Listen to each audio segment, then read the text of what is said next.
I wanted to just get into, just your profession as a whole, because that's what the 3E show is all about. The 3E stand for envision, elevate, and evolve. And, I can actually just go ahead and just say that right now with, like you were telling me earlier, you got tired of being confined to that bed.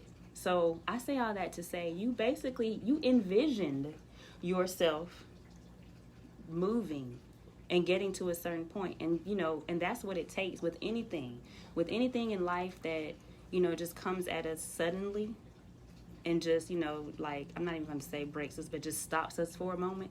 We do have to envision. And, that's very important. So that brings me to my next thing, because you said you're a life coach. You're a mental, why do I keep getting stuck right there? You're a mental health coach. Right. And, that just really ties in with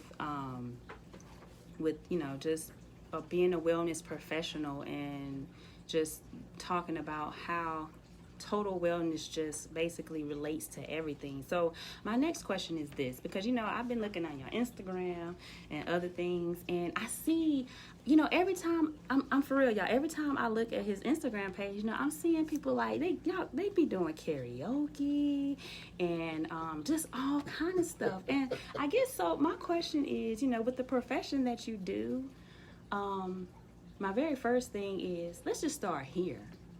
What made you get into the profession that you are in today? Like, what was it? Something that happened, or has it always been a passion of yours, or You know what? Honestly, even as a kid, as a child, I've always attracted like children, young people.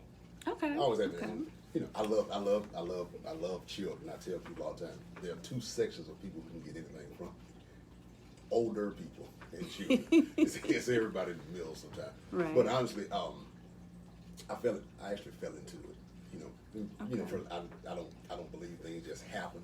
But I was at church one Sunday, and at church I was heavily involved with the youth ministry at our church. And one of my members she pulled me to the side one day and she just asked me, because she has her own agency.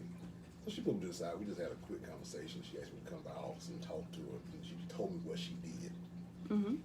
And it did fall along, and it does fall along the lines of what I do. But I never really put two and two together. You just naturally do things sometimes. Like I said, I've always naturally attracted young people. Right. Always have, and for whatever reason, but we just had that connection. So the 5-minute conversation at church led me down a path of doing what I'm doing now. That's pretty much how it happened. But again, like I said, before I moved to Atlanta, down in Columbus, I was heavily involved with the Head Start program, which is enrichment services program. So that's the Head Start there. My oldest son, we had got him in the Head Start. Okay. And from that point, I was the class president or school president, which led me into being on the policy council for enrichment services. So what the policy council is, what they do is they kind of set the guidelines and things for how things would go with the Head Start program. Gotcha. And from there, it was a lot of conferences out of town. So I actually served as the policy council president or chairperson for 3 years. And like I said, that's prior to me moving here. So even before that, I was doing those things without really realizing what I was really doing. Gotcha. For me, it was just kind of, let me help out, where I can. Anything I could do was, thankfully, my job at the time working at Renner Center was literally 30 seconds from the Head Start, from my oldest son was going. So, it kind of happened. But like I said, not paying attention or not just really locking in on what I was doing. I really was doing what we had talked about. And so, like I said, it was a 5-minute conversation that, like I said, it led me down the path to doing what I'm doing now. Okay. Yeah. That's what's up. That's amazing, because that's basically what I was going to say earlier is it takes, with the profession that you're in, it really takes, like, you have to have, first of all, you have to have a backbone for it. That's the first thing. True. And you also just have to have love for it. You do. You really do. You really do. I think that it's one of the things you hear people say a lot. You hear people say sometimes that it's kind of getting out of a job when you enjoy what you're doing. So to say, I think that's how it goes. But it definitely requires a level of patience. Right. But you definitely have to. You have to care. Right. You have that something in you has to want to try to help people, and understanding now the clientele or the population that I work with, they're what we call dual diagnosed. Okay. So you've heard someone say they're paranoid schizophrenic. Yes, I've heard of that. They're bipolar, they're manic depressive or something like that. Along with that, there's a substance abuse history. Oh, okay. Drugs, alcohol, you name it. So when they say Gotcha. dual diagnosed, that's what you get. So a lot of it is you have to have a level of realization with it, Right. and you have to have your expectations have to be tempered a lot, because it's kind of like teaching.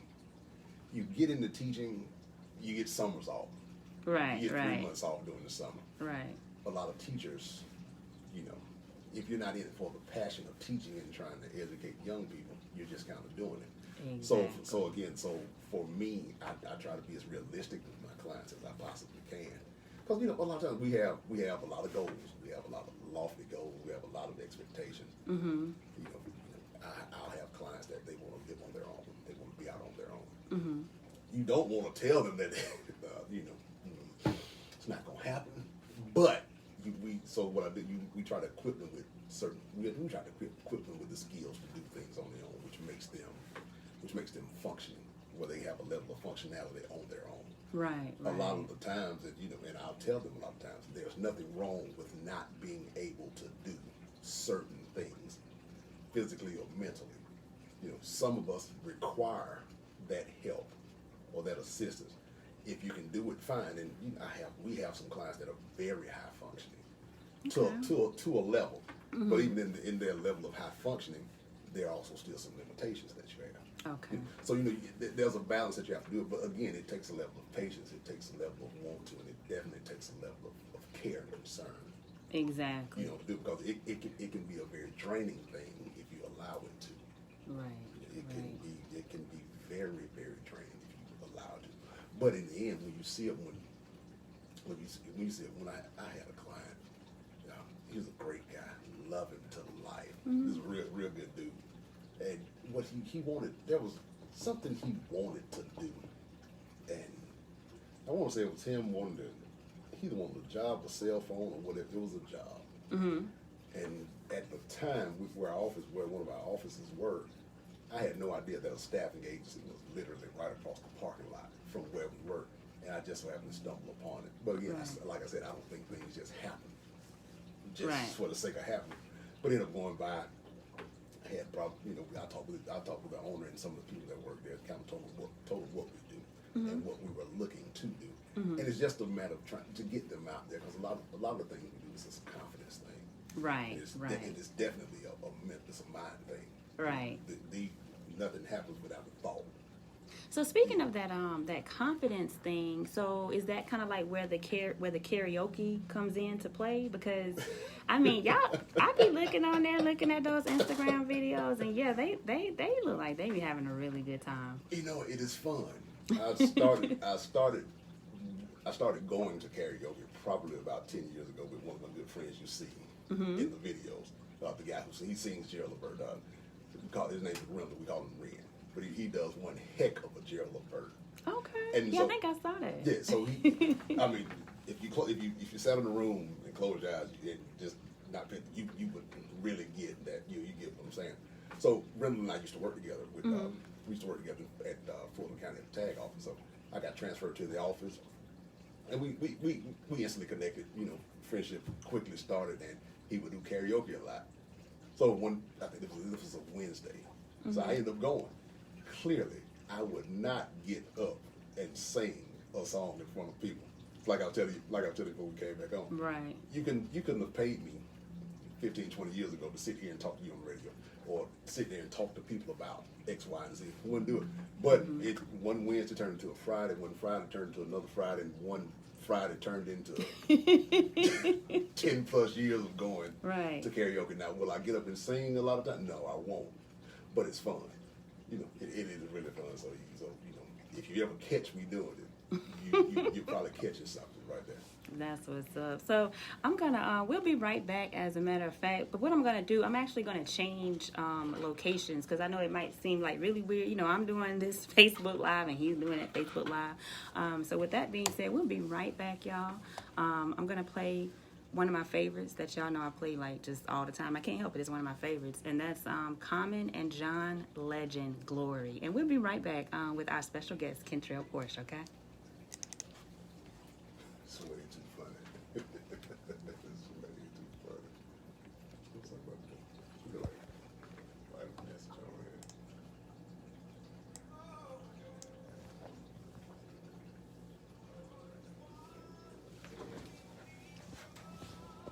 I like that song. So I'm actually still live. I'm just gonna put this over there. Oh, you still on Facebook, right? Yeah, and then that way, Oh, Lord. Get my water bottle out the way. And that's there we go. Now I feel real important. I'm on two lives right about now. Hey, what's going on, everybody? What's going on? We out here at JPRG radio station here in Riverdale or College Park. Which one? Riverdale. JPRG radio here in Riverdale, here in Atlanta, Georgia. Out here with Jai Versa, a longtime friend of mine, a hometown friend, home area friend. Then we got. I always try to separate Phoenix City and Columbus. You got to be distinctive about the two. But longtime friend, and hey, we ended up putting together a radio interview thing. Pray all goes well, because if you know me, you know I'm a nervous wreck, and I do not like talking all the time like this. But it's pretty fun. It's pretty cool. JPRGradio.com. What's the tagline on it? For those who would like to find this online. Oh yeah, so they can just go to jprgradio.com and click on the Listen Now link. jprgradio.com. Click on the Listen Now link if you want to tune in. But we're having a good time talking about stuff I do, which is, Lord knows, whatever it is I do. Try to do a good job at it. But it's pretty fun. We sitting here talking about karaoke. Shout out to my boy Ren. Just had a live band performance this past Friday out at Allure Lounge in Douglasville. Check him out next Friday. If you have nothing to do and you want to check out some live music. So I think we're going to hop back to this bad boy here in a second. But appreciate it. Hey, good looking out. Thank y'all for checking out, tuning in, dropping a comment. Appreciate it. Always love. And we're going to hop back to it shortly. Yeah, see, I told you you wouldn't pay me to do this at a certain point in time in life.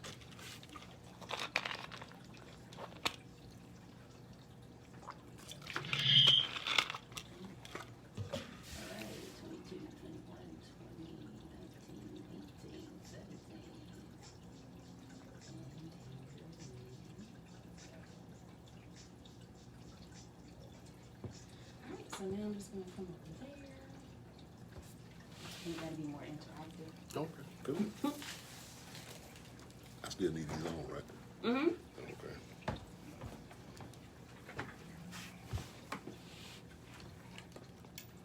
You still live?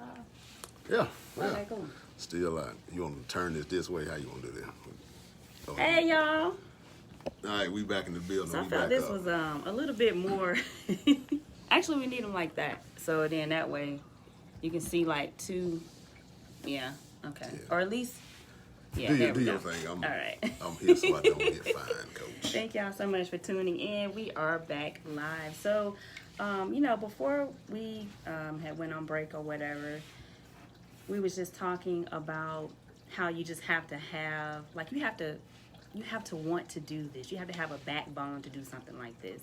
So, speaking of that, yeah, because when I say I done raided his Instagram page, y'all. So, this, and when I looked on there, I found something, and it said, Concerned Black Clergy of Metropolitan Atlanta, Inc., and it was Certificate of Appreciation, an annual salute to Black fathers. Do you know what I'm talking about? That was probably one of the first posts I put on Instagram. Oh, Lord, it's been a long time ago. Yes, y'all. He actually got the Man of the Year award. So I thought that's dope. For real, for real. That's dope. You know what? And it is nothing short of it's nothing short of, like I said, I don't believe things happen for a reason. Or they just happen. I don't believe in happenstance. But a lot of that, like that particular achievement or acknowledgement right there, that stemmed from church. That stemmed from, so I attend Antioch Baptist Church North here in Atlanta, which you're familiar with. And a lot of that, even when... Yeah, just real quick, that was my church too. Y'all. Yeah. I just had to throw that in there. Yeah, so, when I got the call about, that I had gotten the Man of the Year, I'm like, what did I do? I don't consider anything I do very special or nothing just off the charts that, it gets recognized. But being a part of such it's what I call a great church. And just a quick note about it, like Antioch Baptist Church North, I visited Antioch probably a year or two prior to me moving to Atlanta. But one thing I knew about the visit, when I stepped into the sanctuary, I knew that if I moved to Atlanta, that's where I would go to church. Gotcha. Like I knew it off the rip. When I went in, I just felt it. Like, so I knew I would go there. But a lot of it, like that right there, and getting the Man of the Year award, it was a surprise. But a lot of it is, attending the church that I attend, and just for the leadership for our late and current pastor, right now. So it led to that. But again, it's a lot of what you see me do is a result of me being involved at church. Right. And helping out where I can. But just real quick, and one reason that I'm kind of comfortable in doing what I'm doing, it literally was because of one of our deacons there, Deacon Hicks, and a gentleman by the name of David Vaughn. Deacon Hicks on Wednesday nights, he would ask me to come up and help with devotion during Bible study.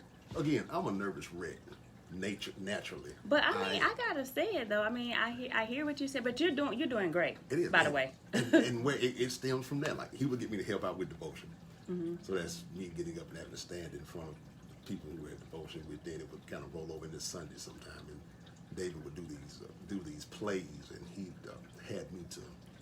would have me speak in these plays. So it helped me get comfortable in speaking and talking in front of people. Right. So again, like I said, a lot of things you see me do, it really is a result of me being voluntold into doing things. That's what's up. At church. So that's just kind of where it really comes from.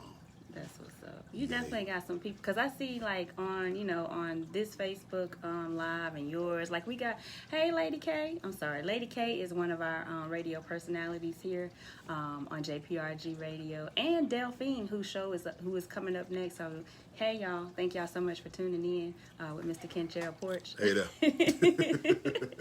Yes. So. Now this is one thing, because I know it's almost 6:30, but one thing that I really wanted to ask you about, because this was huge. So tell me, what is this? I looked on there and it says this it's called the Confess Project. Right. And let me see. It was saying that it was a nonprofit organization, and like you all do something with barbershops, like it's a barbershop movement. Can you elaborate on that some more? Because I thought that was really dope, especially for young black boys. I really did.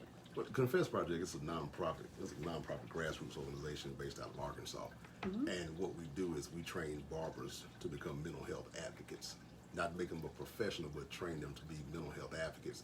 So what it is one thing about us is as men and black men, the one place we will kind of let loose and let our hair down, no pun intended, but it's the barbershop. So what we do, we go in pre-COVID, training takes about an hour and a half or so, give or take. But at the end of the training, we just equip you with just certain tools to be able to help your clients. Nice. Whether you notice something or they say something. It's a way to kind of get them to the necessary help that they may be looking for. Okay. But it really helps you be a listening ear, kind of validating what they're saying. I mean, it's a great deal of pride. I did not know anything about the Confess Project until a couple of years ago. But the owner and founder, Lorenzo Lewis, great guy. You know, and again, things happen from our stories. Right. Things happen. So as a result of him, you know, things that he endured growing up and family members having a beauty salon, what have you, led him to kind of want to go to the barbershop. Like I said, we talk in the barbershop. And ironically, my longtime barber, when I do have hair and I want a haircut, back in Phoenix City, Mel Long, he's a perfect example of somebody who has been several things, not only to myself, but to every young person who is now an adult that has come through that barbershop, Mel and Nate Barbershop in Phoenix City. It's a perfect example of that. I think Mel started cutting my hair at age 13, so we're going on 30 years of me getting my hair cut. Right. Outside of me being here in Atlanta, but he has, you know, stepped in a father role, you know, a grandfather role, a friend, a mentor. You know, we always say a barber serves as your pastor as well. Yeah. So it's definitely, you know, like I said, it's a perfect example of kind of what we do. And kind of like myself, you're doing it without knowing you're doing it. Right. Doing it, that's what a barber and or a stylist is. Right. You're a life coach without being certified as a life coach. Okay. So, you know, like I said, if a barber has a client that comes in, they may be going through something. So one of the things, you know, that I'll tell the barbers that I do, since I work in the mental health profession, you can always refer a client to me, or you can refer a client to where I contract at, where I work at. Right. So I contract with a company out in Conyers called Wellsing Road to Recovery. Okay. You know, great place to work for, and you know, we help people from every background, you know, any insurances, what have you. But we're located in Conyers, so you want to help people get to the necessary, or get the necessary help that they need. Exactly. Okay. So I think one of the biggest words, you know, especially just in your line of profession, would be change. And a question that I had for you about that was, how, you know, with you being a mental health coach, like, what are some techniques? Well, I won't even say what are some techniques. What is the most fascinating, or the thing that you like to do the most to help others adapt to change? To help them adapt most to change, be in the moment of the change, and you have to understand what it is. Because we go through changes every day. Yes, that's true. I used to work for a guy at Rental Center, and one thing he would always say to us is change is inevitable.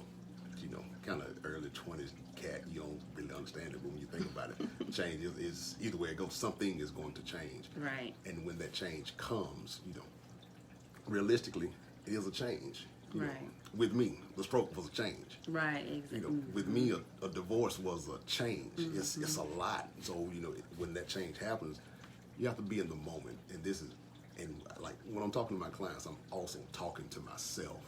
Okay. You know, so change happens, but when it happens, we have to adjust to the change.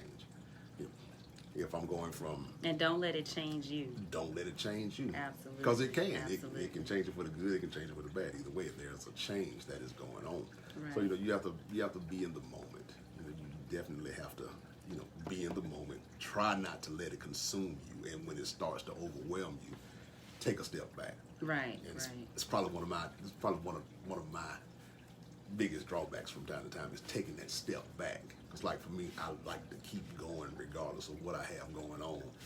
I try to keep going. Right. A lot of times it's not good.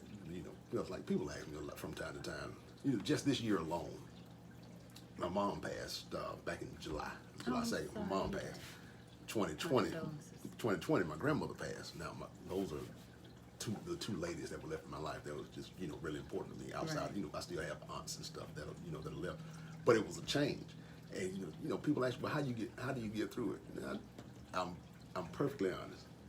My way of doing certain things, I wouldn't suggest somebody do it. You know, but it works for me. And even with change, you have to find what works best for you. You know, for me, I try to push through it and keep going with it. It's kind of like the shirt. I try to keep pushing through it. Right. But sometimes, you know, and another part of that with the change is, you know, don't be afraid to ask for help. Don't be ashamed to ask for help, because a lot of the times Now that's deep. we will not ask for help, and I was terrible at that. And you know what? I would say don't even. I was terrible at that too. And just to keep things, very transparent and honest, I'm still a little terrible at that. You have to work it out. You have to kind of work through it because it's a lot. Yeah. For me, like I said, I'm terrible at it sometimes. But you have to, again, you have to take a step back because a lot of times, things you take these last 2 years, like literally, for people, even you look at it from the clients that we work with or that I work with.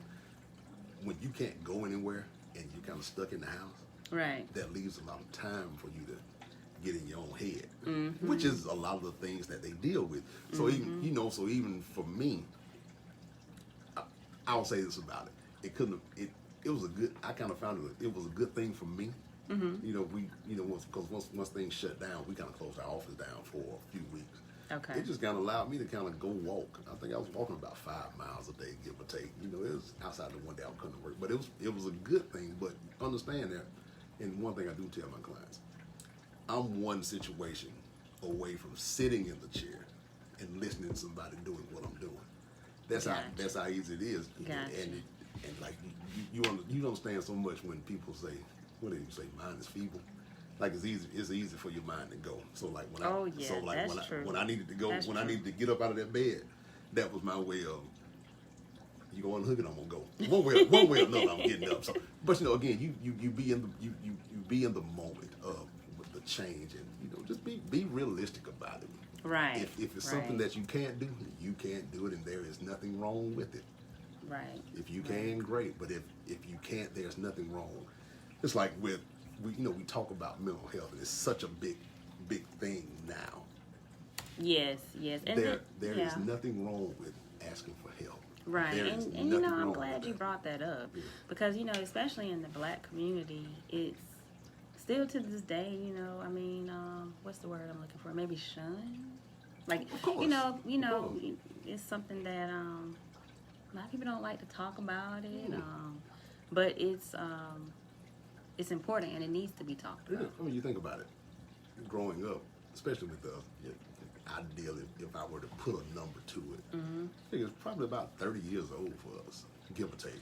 Yeah. Because don't talk about it, don't say nothing. Right. You kind of one thing we always joke about: what go on in the house, stay in the house. Right. Right. And don't be putting your business out in the street. Right. So, exactly. So for me, I kind of and this took me. I was probably in my mid-30s before it really hit me or really resonated with me. But my dad died in 1992, so matter of fact, this coming May of next year will be 30 years.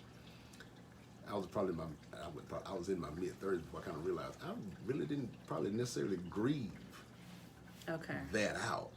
So it led to just certain different outbursts here, outbursts there, like really like playing basketball or playing a video game, and if it wasn't going right, good Lord, it was just the worst thing. Like if I'm on the court and I'm playing on a cat and he's not passing me the ball, or we losing and you just jacking up the ball, it would irritate the what out of me. But and again, when we talk about a lot of things, it's something that light bulb goes off. Right. It just went off for me at about 35. That was one of the reasons why, because you think about from an age perspective at 13 now, just you coming out of adolescence, right? But now we're starting to change. Voices getting deeper. You're going into those teen years, right? And then you lose your dad at that age. Again, I had my granddaddy, at the time, and then he died when I was 17. So I look at it. You look at two pivotal ages for a young man, for a young man and/or a young woman, young lady.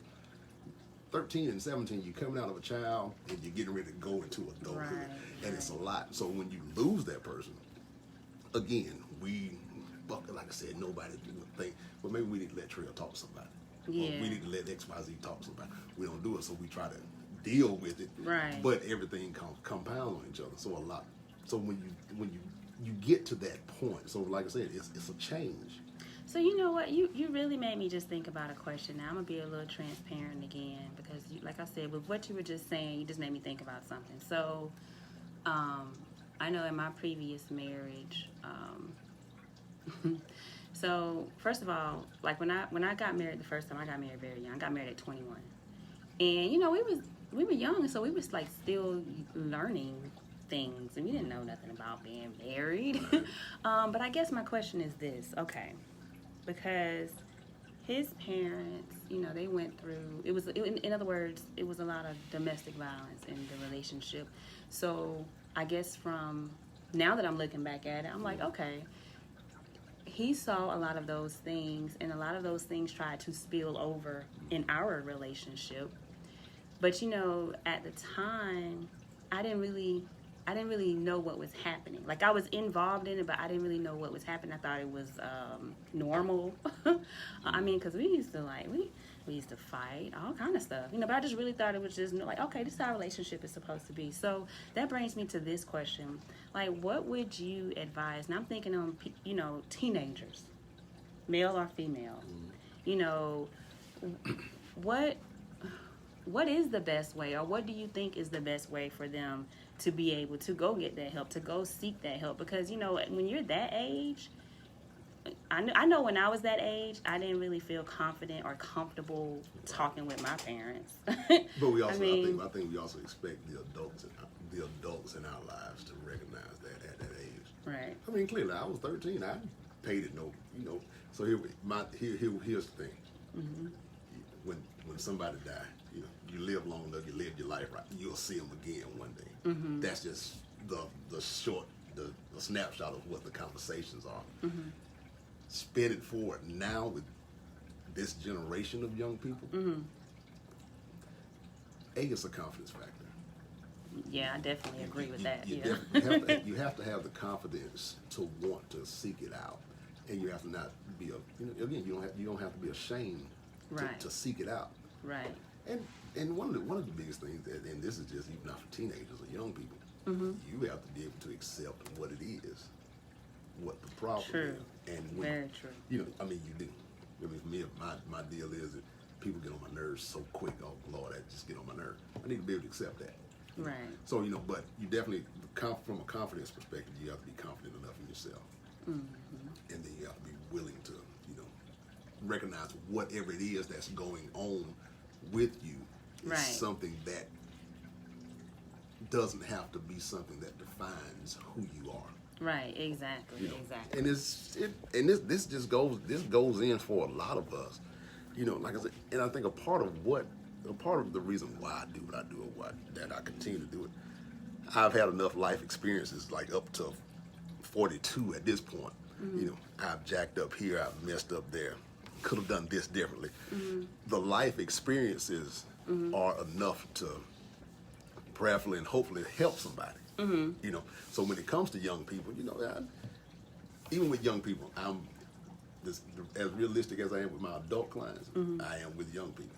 They like, you know, hey dog, yeah, you bad, but right, you can turn it around. And one thing I tell my clients, like, you know, they range in age from early 20s, 50 plus, 60 plus years old. Right. Some of this is what you're going to do. This is it. You're gonna be there. My younger clients, listen, you're young enough to turn this thing around with the proper help. You just have to be. There's a confidence level in doing it, believing you can do it and doing it. Right. So when it comes to young people, young people can't. They shouldn't be, but I know there are. There's that fear. There has to be some self-efficacy. It has to be, because no matter what we say or what we do, we care about what people say and think. Yeah. Even though we say it a lot, like I don't care what you think about me. Right. I don't care what you got to say. Right. On a level we do. So if you're dealing with this at home, or you're dealing with that at home, and then you go tell somebody, well, who they gonna tell? Mm-hmm. How they gonna look at me now that they know I got this going on? Mm-hmm. You know what I'm saying? Mm-hmm. So it puts you automatically on the defensive. Right.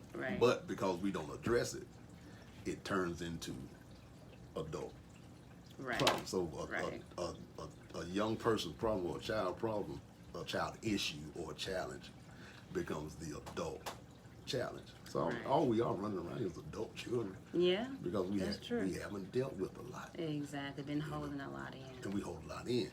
And so, like for me, that day in February is like a pot that was on the stove.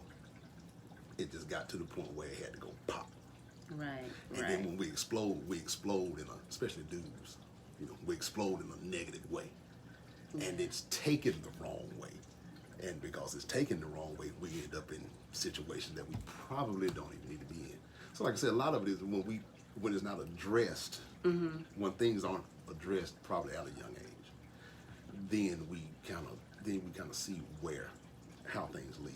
And don't get me wrong, some people, it's like you take some of my clients, they live in transitional houses, is what we call them.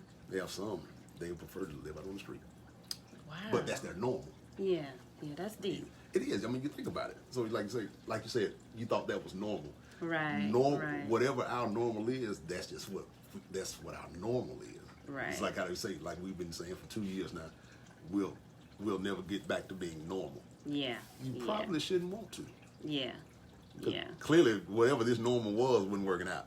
Right. And we're supposed to be constantly changing anyway. And so, but you look at it a lot. Like I said, I've experienced a lot.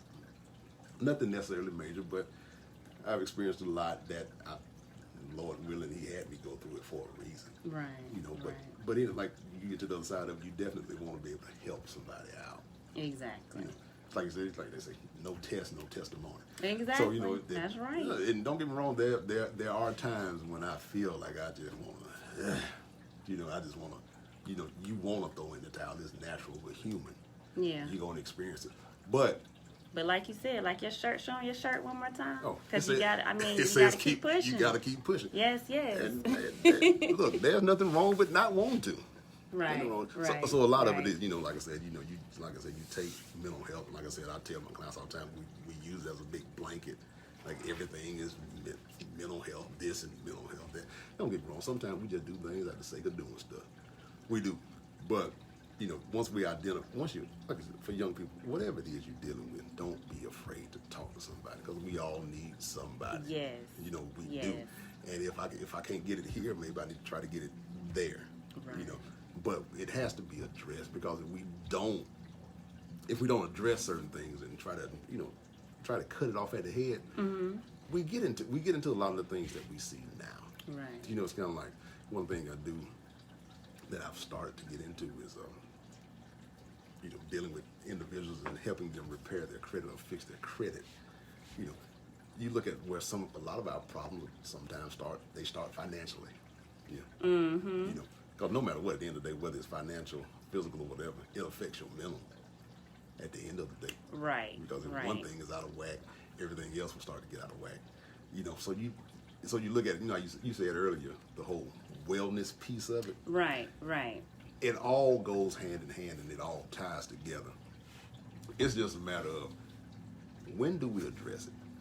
Because it's hard to, like for my clients, it's hard to get an older person to try to change what they do and who they are and how they think. Exactly. So it is one of those deals where it takes work, it takes time. But again, you seek out the help, and if you don't feel like you're getting the help you need, go to the next person or take the next step. Right, absolutely. That's kind of what you do. Well, look, I just want to thank you again for being on the show because I know, like I said, we do have Miss Delphine, Be the Light with Delphine. I don't know if you've ever checked out her show, but her show comes on right after mine at 7:00. Cool. So speaking of that, though, before we do leave, I just want you to, just make sure that you share your contact information, especially, because I had one of my shows, I was talking about credit repair. And, I think that's another point and another very important thing in the Black community as well. Like, y'all, we got to get it together. For real. So I'm going to let him go ahead and give his contact information really quick. So y'all make sure y'all jot it down before I go through the broadcast schedule. But yeah, if y'all need some help with your credit, make sure y'all look him up for real. So yeah, it's all yours. So you can find me on all social media, Kentrell Porch. And how you spell it, just in case. KentrellPorch. Don't know why I use my name for everything. I think I just like how it sounds when I hear it. I'm just playing, but that's good though. That's good. But all social media, Facebook, Instagram, those are probably the main two that I use. But again, you can find me under Kentrell Porch, Kentrell. You can contact me at, what's my email address? I got about 50 million of them. You can find me You can email me at porchlifeskills with an S @gmail.com. So that's Porch, P-O-R-C-H, Life, L-I-F-E, Skills, S-K-I-L-L-S, @gmail.com. And you can also reach me, and hey, I'll tell anybody I'm a phone call, a message, or text away from anything. You could also send me a text if you need to. You can reach me at 470-534-7737. 470-534-7737. So that is how I could be contacted, or you can reach me. Awesome. Well, thank you again so much for being on the show. I really appreciate it. Thank you so much for having me. It was definitely a fun experience. So hey, maybe we can do this again sometime. Yes. Definitely, thank you for having me on it. Just considering to have me come on your show, I definitely appreciate it. Absolutely. So, real quick, y'all, I also wanted to, since we're doing the shirts and everything, I wanted to be, help be in the part. So I have one of my other friends' shirts on, so I'm going to shout him out real quick. His name is Ty Speaks, and he is on Instagram, and that's @tyspeakslife.com. So if y'all can see the shirt, let me see, I'm going to try to, I don't even know if I can really do it. But so I'll hold it while you shirt thing. There you go. So this is the shirt, y'all. And basically this is what I'm leaving y'all with today. Make sure y'all go occupy all life zones. For real. Thank y'all so much for tuning in, and for y'all tuning in with my special guest. How you doing? There we go. Keep pushing. Yes. So with the broadcast schedule, really quick, y'all, with the broadcast schedule, because I know, it's 6:45 right now. Before I play, I got to leave y'all with some good tunes before I get out of here. So make sure that y'all stay tuned in with my next girl, my sister, with Be the Light with Delphine. She's going to be coming on promptly real quick here at 7:00 p.m. And then that's going to be followed by the Sports Talk Radio with Sabrina and Rod tomorrow from 6 to 8 p.m. And then, as y'all already heard today on the show, my brother Jonathan S. Young and Terrence Andre, their shows will be airing. So Jonathan S. Young's show will be airing Monday and Tuesday. That's 8 from 10. But y'all, got to make sure that I say this too, and I try to say it every week. Don't forget, during the week from 9 to 2 p.m., we do have our gospel segment. Excuse me. So, if you're on your lunch break at work and you just need to step away for a minute and I like to say, hear some Jesus music, then yes, definitely feel free. Tune in at jprgradio.com for that. Then we have, let's see, who's after that? Oh, yeah, and on Wednesdays, we have Pastor Purvis. The name of his show is Make Us One. And then Wednesday night, we have Real Salve Radio, and that's from 6 to 8 p.m., followed by the Throwback Den with our very own Terrence Andre. And then it brings us back to the week. Oh, wait a minute. I can't forget about my brother. My brother Josh, make sure y'all tune in to him. He's on Friday nights, and he does Christian hip-hop. And that is from 6 to 8 p.m., followed by our very own special Lady K, who is listening and tuning in right now. Hey, Lady K. Her show airs on Fridays from 8 to 10 p.m., and then we'll be back again on Saturday with Kiara's New Urban Music from 1 to 3, followed by Expressions with Charisma from 6 to 8. So I'm going to stop my live feed real quick so we can have a little jam session going on real quick before we get to our next show. Thank you so much again for tuning in and for being here and supporting my brother, Kentrell Porch. Thank you, ma'am. I appreciate it.